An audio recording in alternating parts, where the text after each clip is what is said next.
are with the cooking channel's Judy Joo, and today we are learning all about kimchi. So for the uninitiated, what is the very basic of what kimchi is? Well, kimchi is Korea's national dish. It is always on the table, breakfast, lunch, and dinner, and a lot of times Koreans will say that they haven't felt that they've eaten unless they've had kimchi. And it's part of Korean culture and life and everyday eating. And so what are the basics of kimchi? Because obviously there's an array, we have an array of kimchi in front of us here. We're at New Wanzhou, but what is the basic kimchi?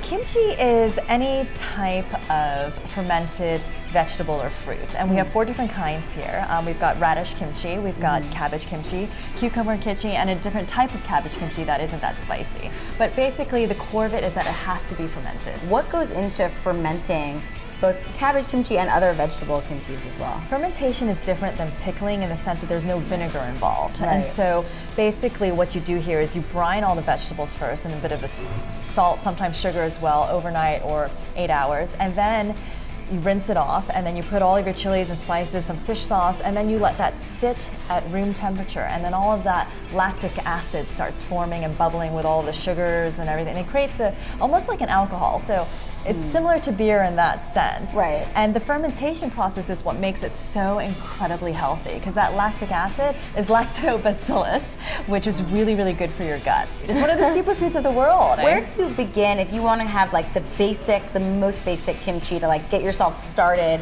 like on the kimchi path? I would say one of these two on your kimchi path. If you're a kimchi version, you want to go down the kimchi path with Korean food, either the cabbage kimchi or the cucumber kimchi.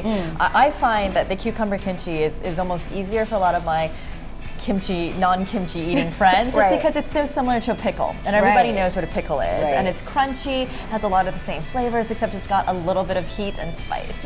And what do you pair kimchi with? You know, you see it on tables, you can just eat it plain, but obviously people eat kimchi with everything, so how do you pair kimchi with a meal? 1995 Super Tuscan. blow your palate away. You'll be like, wait, what am I doing? A good beer. Don't make kimchi with your delicate wines. Exactly.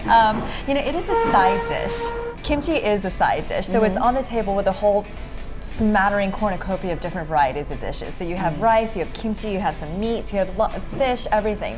The Korean table is full of small little dishes, and that's how you eat. So kimchi is always one of those dishes.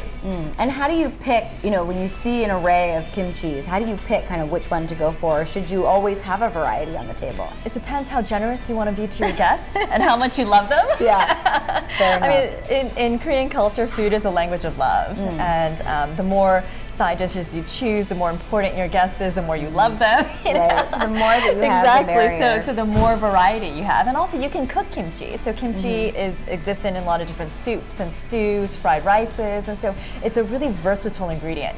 And now we're seeing it on top of hamburgers, hot dogs. I mean, you can't get away from it. It packs so much flavor. It is high in fiber. It's high in vitamins A, B, and C, and it's low in calories, so it really is a great way to get flavor into your meal without getting a lot of calories. And let's also talk about making it at home, especially for people that don't have access to an Asian grocery store. Where should people begin, and kind of what are the essential ingredients that people need to buy to make it at home? Probably cucumber is probably the easiest, I would say. So you need salt, you need some sugar, you need chilies, you need some spring onions or scallions, and of course you need cucumbers and some fish sauce. And if you can, there's a Korean salted shrimp paste, which just gives it such a great depth of flavor, but you can leave that out in case you can't find it. And especially garlic, and ginger. A lot of garlic. And for people who might say, well, I have Thai fish sauce at home, or I have Vietnamese shrimp paste, can you throw in those different types of ingredients? Definitely. Thai fish sauce is a little bit different than Korean fish sauce, but it works, it's fine. And I think that you can have